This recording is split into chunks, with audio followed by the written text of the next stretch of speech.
The combine stopped at 11:47 p.m. Not because the field was done, not because the operator was tired. It stopped because somewhere inside a $200,000 grain drying system, a system with more circuit boards than a NASA control room, a sensor had tripped. A fault code had fired, and a computer installed in a climate-controlled cabinet on the side of a grain bin in Champaign County, Illinois, had decided quietly and without any negotiation whatsoever that it was done working for the night.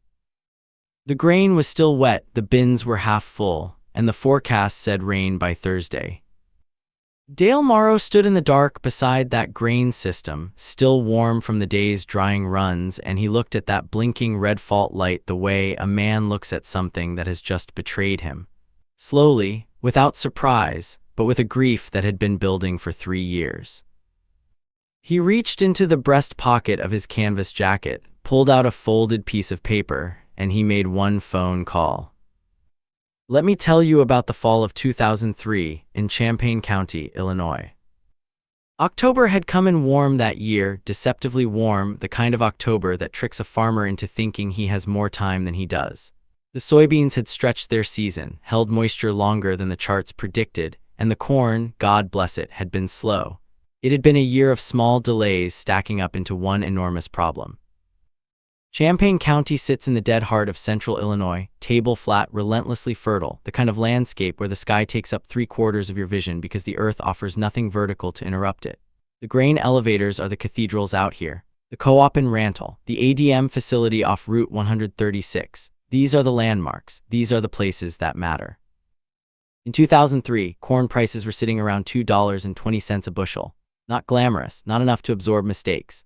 The margin between a profitable harvest and a disastrous one was measured in moisture points. The difference between corn at 15% moisture, which the elevator would take without penalty, and corn at 20%, which would cost you 60 cents a bushel in drying charges if you let them dry it, or risk spoilage in the bin if you didn't.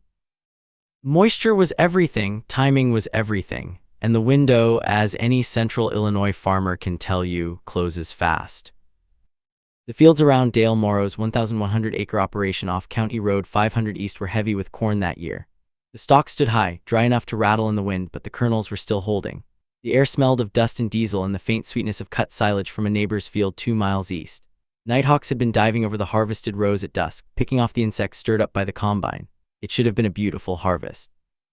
Should have been.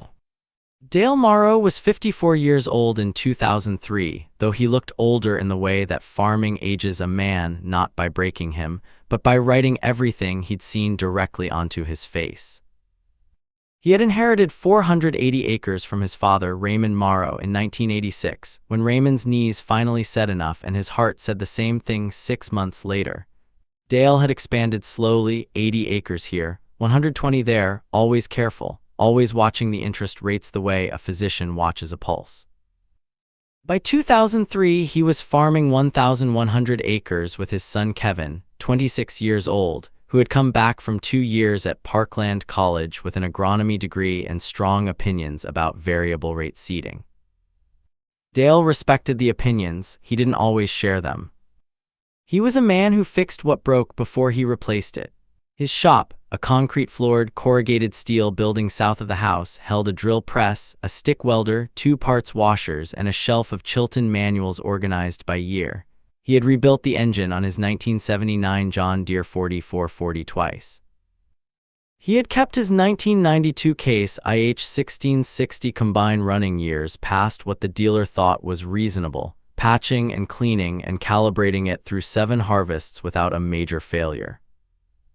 He was the kind of farmer that the agricultural economists don't know how to model, the man who survived not by scaling up fast and borrowing big, but by understanding deeply, spending carefully, and never throwing away something that still had work left in it. In the spring of 2000, under pressure from Kevin and with genuine optimism about precision agriculture's promise, Dale had made his biggest single investment. He had signed the papers on a GSI Commander Series automated grain drying system, the Commander 3200, at a cost of $194,000 installed. 2 42,000 bushel bins, a 3,600 BTU per hour tower dryer, and a computerized management system that could monitor moisture, temperature, airflow, and plenum pressure from a panel on the side of the building. You could, theoretically, run the whole system from a laptop.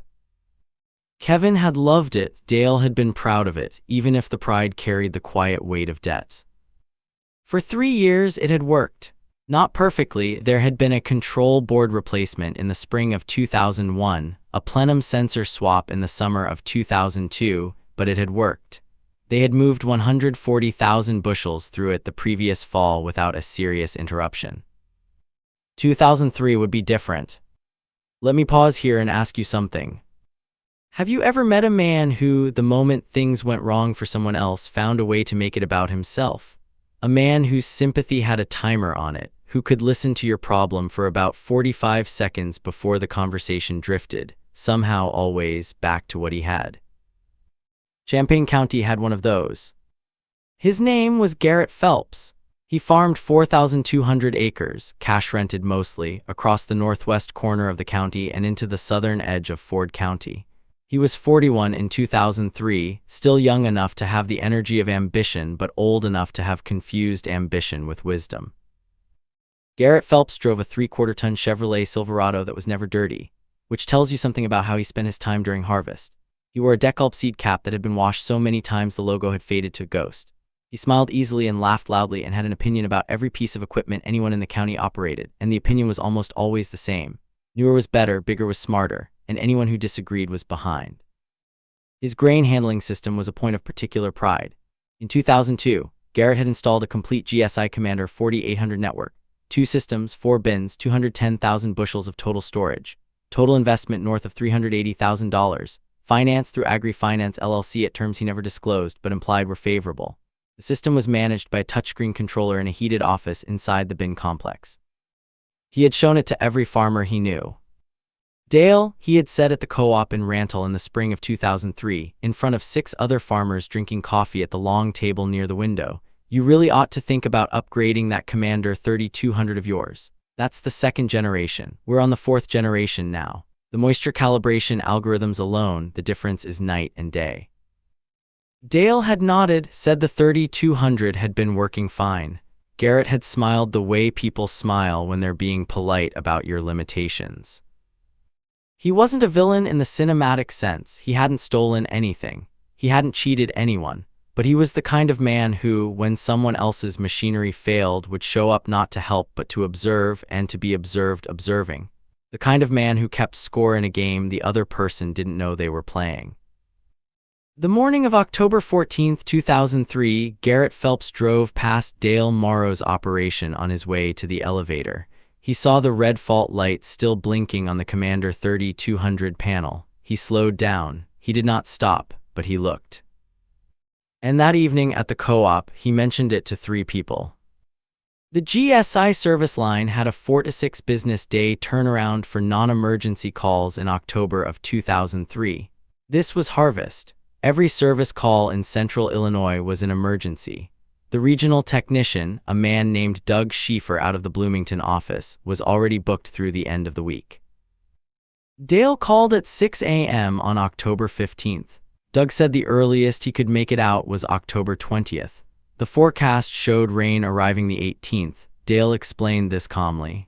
Doug said he understood and that he was sorry and that his schedule was what it was. Kevin had been on the phone with the GSI technical support line for 2 hours the night before, working through fault codes. The Commander 3200's error display was showing fault 47, a moisture sensor disagreement between the primary and backup sensors in the drying chamber, combined with fault 12, a plenum pressure irregularity. The system had locked itself into protective shutdown mode. It would not run, it would not override. The computer had made its decision, and it had the authority to enforce it. The wet corn was sitting in the wet holding bin, 38,000 bushels at between 19.5% and 21% moisture, waiting. At the Rantoul elevator that afternoon, Dale ran into Garrett Phelps at the scale house.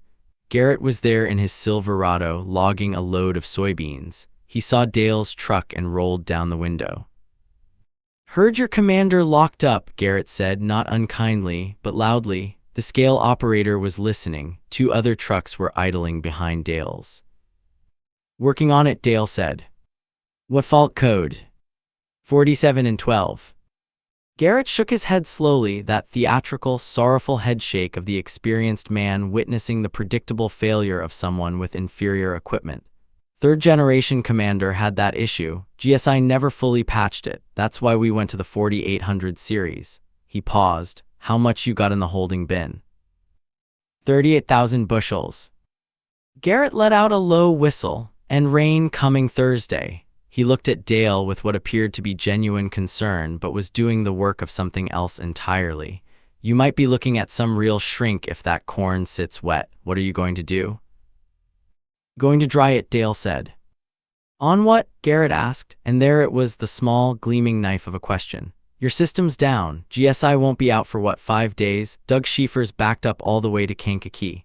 He said it to Dale, but his eyes drifted to the scale operator, making sure the audience was assembled. You know, if you'd gone with the 4800 series, this wouldn't. Garrett, Dale said, I appreciate the thought. He rolled up his window and drove through the scale. In the cab, his hands were steady, but Kevin, riding in the passenger seat, looked at his father and said, What are we going to do, Dad? Dale looked straight ahead at the flat October road. I'm going to make a call tonight, he said. There's something in the machine shed on the Weston place. It's been sitting there since about 1989. I want to go look at it tomorrow morning. Kevin said, What is it? And Dale said very quietly, It's something I know how to fix. Let me tell you about something most people under the age of 50 have never seen. Before the era of computerized grain management systems, before the Commander series, before the GSI and Brock and Sukup automated controllers, farmers dried grain a different way. They dried it with portable grain dryers. Self-contained, propane or natural gas-fired, mechanically simple, brutally effective machines that looked like nothing so much as a very large, very utilitarian orange or yellow box on wheels. The machine Dale Morrow was thinking about had been sitting under a tarp at the back of the Weston Farm machine shed since 1989, 14 years of dust and dormancy, and it was a Farm Fans OB 250. Let me be specific about this machine, because specificity matters to the story. The Farm Fans OB 250 was manufactured in Indianapolis, Indiana, beginning in the mid-1970s. The OB stood for Automatic Batch. The 250 referred to its rated drying capacity, approximately 250 bushels per hour under ideal conditions, drying corn from 20% to 15% moisture. It used a direct-fired burner system, fired on LP gas with a centrifugal fan that moved roughly 8,000 cubic feet of heated air per minute through a perforated grain column. It had a mechanical moisture control system, an auger-driven sampler connected to a moisture meter that tripped a relay when grain reached target moisture.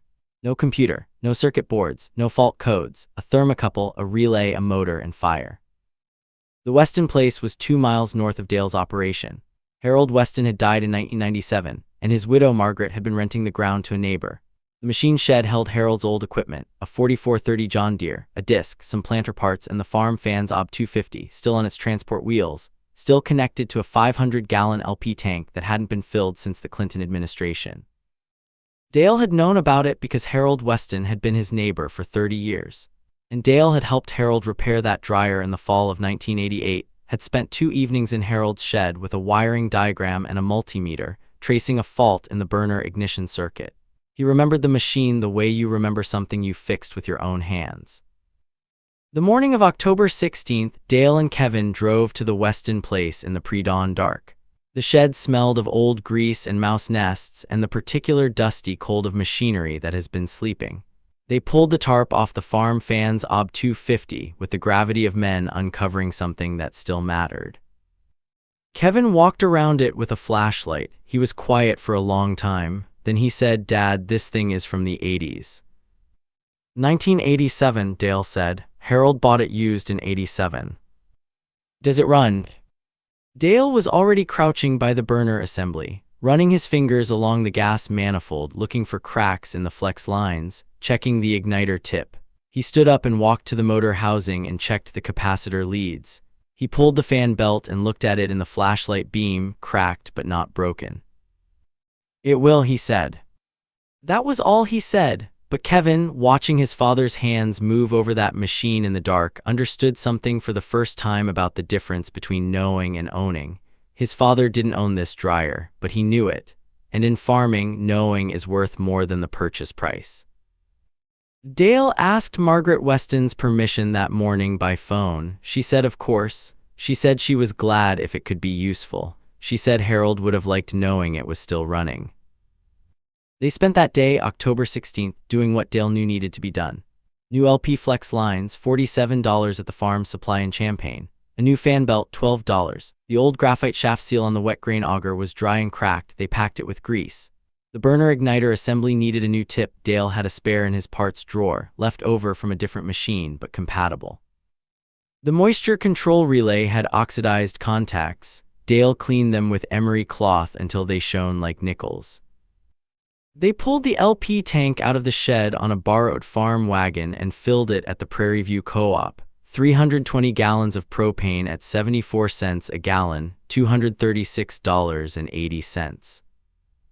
By 4 p.m. on October 16th, Dale Morrow fired the farm fan's OB 250 for the first time in 14 years. It caught on the second try. The burner ignited with a deep, solid whump that you felt in your sternum. The fan spun up slowly at first, then with gathering confidence, and the hot air column rose through the grain column test charge with a sound like wind through a wheat field. The exhaust temp climbed to 200 degrees, then 220. The grain moisture meter needle swung and steadied. Kevin stood back and looked at the machine running in the afternoon light, and he didn't say anything. Dale checked the thermocouple reading, adjusted the gas valve a quarter turn, listened to the burner note change, smoothing out, deepening the way an engine sounds when the mixture finds itself. "We'll start moving corn at 6 tomorrow morning," Dale said. "Let me pause here and ask you something. Have you ever watched someone do something that they were born to do, not performing it, not showing off, just doing it, with the quiet authority of a person who has done it so many times and thought about it so deeply that the gap between intention and action has closed completely?" That's what it looked like when Dale Morrow ran that grain dryer. October 17th dawned cold, 38 degrees at first light, with a northwest wind that was doing them a favor, cutting humidity to 58%. Good drying weather. The kind of morning that in central Illinois is a gift because you know what's coming behind it. They had rigged a grain cart transfer system overnight, Dale's 650-bushel Kins grain cart pulling wet corn from the holding bin auger, running it over to the farm fan's OB 250's wet grain hopper, 800 feet of transport, 2 tractors, Dale and Kevin trading off the runs. It was not elegant. It was not automated. It was a two-man operation requiring constant attention, physical labor, and judgment. The OB 250, at 19.5% input moisture in 38-degree weather with a 200-degree plenum temperature, was running about 180 bushels per hour. Slower than the Commander 3200 at full capacity, the 3200 could move 800 bushels per hour, but the OB 250 was running. It was running, and the corn was coming out at 14.8% moisture, which was below the elevator's 15% threshold, which meant no drying penalty, which meant $2.20 a bushel instead of $1.60. The math was simple, and it was everything. Let me give you the numbers as they existed that day, because numbers in farming are never just numbers. They are the difference between staying and leaving. 38,000 bushels of wet corn. If Dale accepted the elevator's drying charge at 20% moisture, 60 cents per bushel discount, $22,800 in lost revenue. If the corn sat wet in the bin through the rain and spoiled, the entire 38,000 bushels at risk. If the farm fans dried it at his own LP cost, approximately 8 cents per bushel in propane. Total drying cost, $3,040. Net savings versus elevator drying charges alone, $19,760. The farm fan's OB 250 needed to move 38,000 bushels at 180 bushels per hour. That was 211 hours of drying time, but corn only needed to pass through the dryer once, and they were running it continuously. At 180 bushels per hour, the entire holding bin could be processed in roughly 9 continuous days. They didn't have 9 days, they had 2 before the rain. So Dale made a decision. He called his neighbor Roy Hennessy, who farmed 600 acres to the south and who owed Dale a favor from 2001, when Dale's loader tractor had pulled Roy's stuck semi out of the Eastfield Road. Roy came over at 7 a.m. with his 1,100 bushel grain cart and a tractor. They now had two transfer systems running simultaneously, feeding the OB 250 from two different approach angles, increasing the machine's utilization and keeping the wet grain hopper perpetually topped. At 180 bushels per hour with maximum utilization, no idle time, continuous running, they were moving 4,320 bushels a day, not enough to clear 38,000 bushels before the rain. But here's what Dale understood that the numbers didn't show. Not all 38,000 bushels were equally wet. He had an old Dickie John handheld moisture meter, a GMR 100 scratched and dented that he'd had since 1991. He spent an hour on the morning of October 17th sampling the wet holding bin at 12 different locations and depths. What he found was that the corn in the upper third of the bin, roughly 12,000 bushels, was already at 16% to 16.5% moisture. It had surface dried in the bin airflow over the previous 3 days. It didn't need the tower dryer. It needed 48 hours of aeration and it would hit 15% on its own. He turned on the bin's aeration fans, 5 horsepower axial fans that came with the original GSI installation and ran independently of the lockdown controller. They ran, of course they ran, they were fans, they had no computer. So now the picture reorganized itself. 26,000 bushels truly needed the farm fans, 12,000 bushels could be aerated dry. At 180 bushels per hour, 26,000 bushels was 144 hours, 6 days of continuous running. Still too long. Dale looked at the numbers and he made another adjustment. He raised the plenum temperature from 200 degrees to 235 degrees, the farm fan's OB 250's rated maximum, watching the thermocouple carefully, checking exit grain temperature to make sure he wasn't stress-cracking the kernels. He adjusted the dwell time in the grain column by slowing the discharge auger speed by 15%. At 235 degrees, he was now removing 5.5 moisture points per pass instead of 4.5. Throughput dropped to 155 bushels per hour, but moisture removal per bushel increased.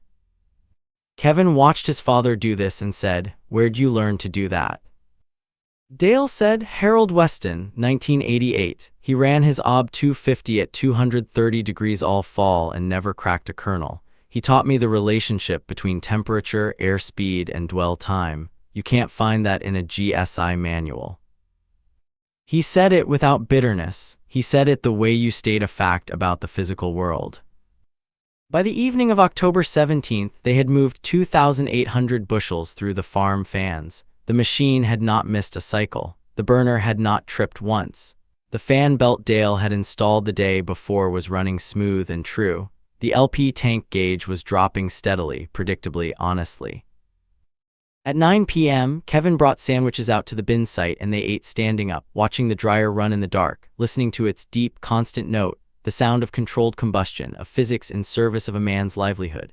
The exhaust heat rose in a visible shimmer above the discharge housing. The smell of hot corn and propane and October air mixed into something that was not unpleasant. Kevin said the commander would have done this in 12 hours. Dale said the commander isn't running. Kevin thought about that. The old stuff works because it's simple, Dale said, and simple things don't need to ask a computer for permission. They ran through the night in shifts, Dale from 9 p.m. to 2 a.m., Kevin from 2 a.m. to 7 a.m. Roy Hennessy came back on the morning of October 18th.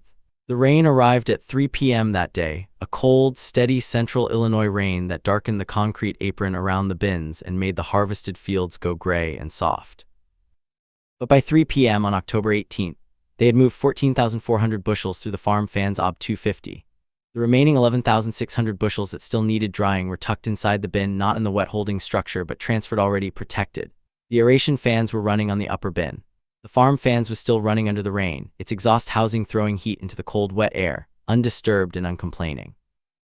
It ran in the rain. It ran in the rain because it had no moisture sensor on its exterior cabinet. It ran in the rain because its electrical components were enclosed in sealed housings Harold Weston had maintained faithfully. It ran in the rain because it was a machine that had been built in Indianapolis in 1987 by people who understood that a grain dryer would sometimes have to run in the rain. The Commander 3200, with its sophisticated weather sensors and protective shutdown protocols, sat silent in the rain with its fault light blinking. The rain lasted through October 19th. Doug Schiefer from GSI came out on October 21st, 2 days later than scheduled, and spent 3 hours diagnosing the Commander 3200. The problem was ultimately a corroded connection on the secondary moisture sensor harness, a $4 connector that had degraded over 3 seasons of thermal cycling and humidity. The Fault 47 code had been accurate. The sensor disagreement had been real. But the system's response, total protective lockdown, had been, Doug admitted while writing the service ticket, a known overreaction in the 3200 series software version 2.4. A $4 connector, a 4-day lockdown, a $194,000 machine brought to its knees by corrosion on a contact the size of your thumbnail. Dale watched Doug complete the repair. He didn't say much. The word had gotten around, as words do in rural counties where everyone knows everyone's equipment as well as they know their children's grades.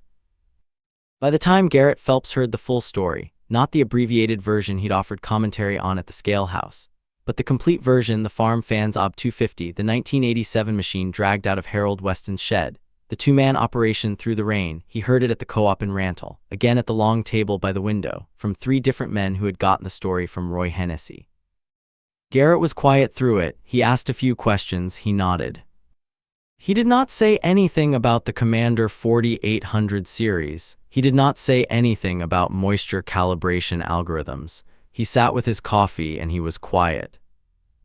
One of the other farmers, a man named Tom Breslauer who ran 800 acres north of the highway, looked at Garrett and said, "You know, Garrett, if Dale had just had an old batch dryer as backup, none of this would have been a crisis at all." Garrett nodded. He said, "That's true." And that was all he said, and somehow the nothing he said everything. There are moments in a community, not dramatic moments, not moments with speeches or grand gestures, when the score gets adjusted. Quietly, without announcement, when the person who has been keeping score publicly discovers that the audience has been paying attention all along and that the audience has its own accounting. This was one of those moments. Nobody laughed at Dale Morrow, nobody ever had, but several people that afternoon and in the weeks that followed asked him about the Farm Fans OB 250, asked about batch dryers, asked about what it took to keep one running, asked in the way that people ask when they have realized that a question they thought was settled was not in fact settled. By the end of October 2003, Dale Morrow had moved all 26,000 bushels of wet corn through the Farm Fans OB 250. The remaining grain, the upper bin aeration project, had hit 14.9% moisture by October 22nd. It all went to the elevator at full price. Total LP cost for the drying operation, $618. Total revenue protected versus elevator drying charges, approximately $19,760. Total cost of the fan belt, gas lines, and igniter tip, $71. The Farm Fans OB 250, which he had used but did not yet own, had saved Dale Morrow somewhere between $19,000, and if the wet corn had spoiled, potentially the entire value of his corn crop. That winter, Dale asked Margaret Weston if she would sell the Farm Fans. She said she'd been thinking of scrapping it. Dale offered her $2,500. She accepted. He trailered it back to his shop and spent the winter going through it properly. New auger flighting, new burner assembly gaskets, new moisture control relay, fresh paint on the housing where it had rusted through. He installed it permanently in a gravel pad on the south side of his bin complex, connected to a dedicated 1,000-gallon LP tank. Kevin, who had come home from college with ideas about the future of agriculture, helped with the restoration. He didn't say much while they worked, but somewhere during that winter, working alongside his father on a machine born the year he himself was born, something shifted in how he thought about the relationship between old knowledge and new technology. In 2004, Kevin enrolled in an evening course on grain drying systems at the University of Illinois Extension Office in Champaign.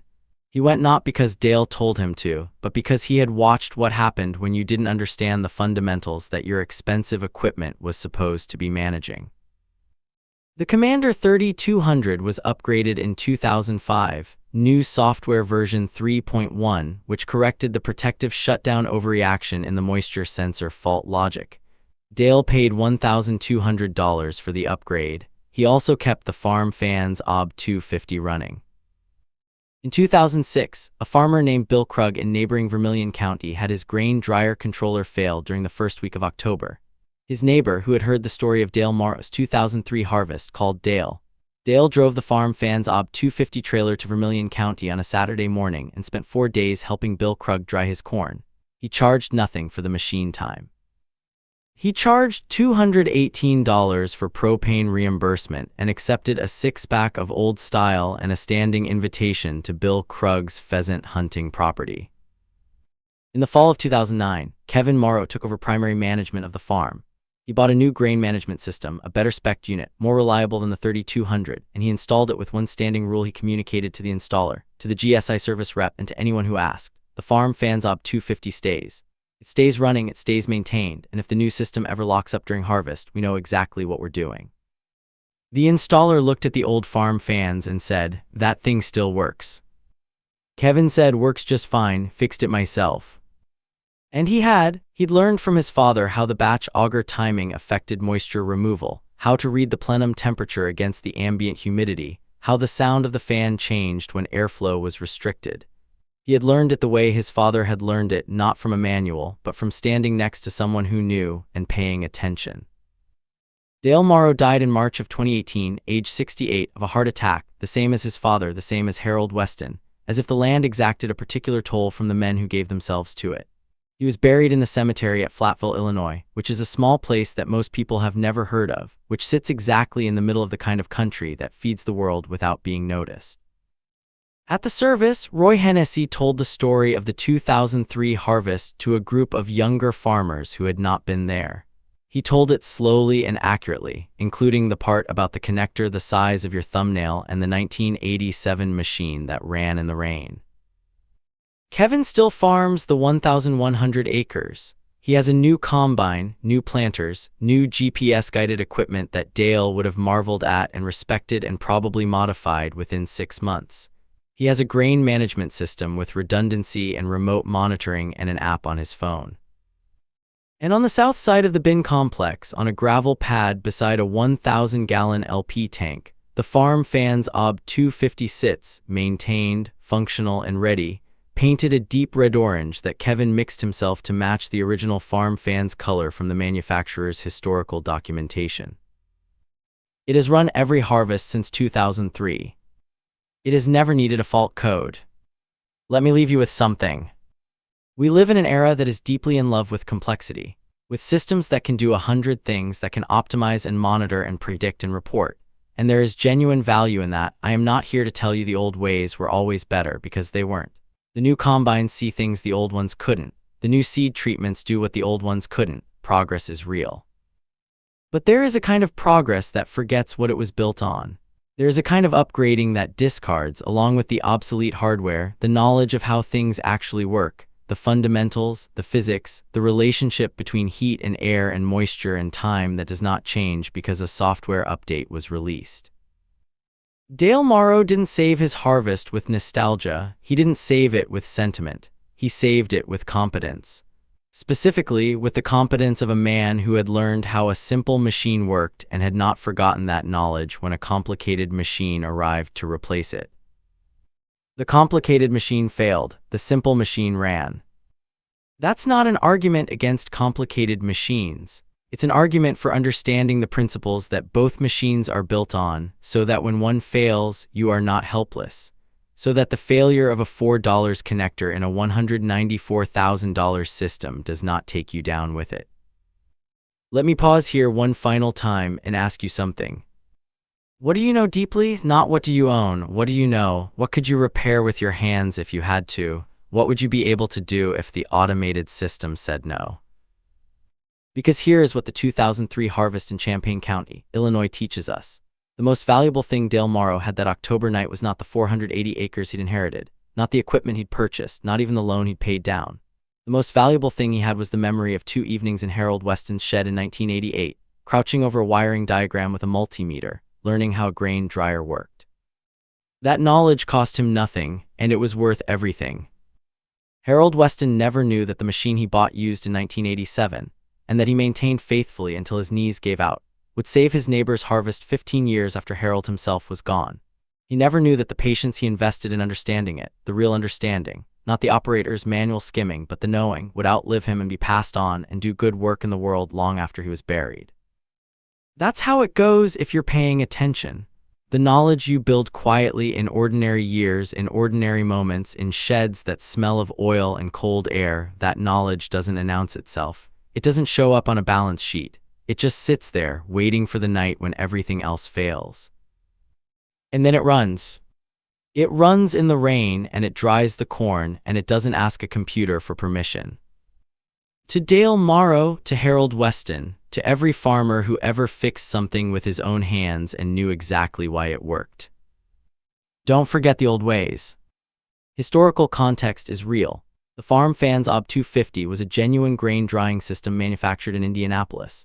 GSI Commander Series grain management systems were widely used in the Midwest beginning in the late 1990s. Grain moisture economics and drying practices described reflect actual agricultural conditions of the era. Characters, dialogue, and specific events are dramatized for storytelling.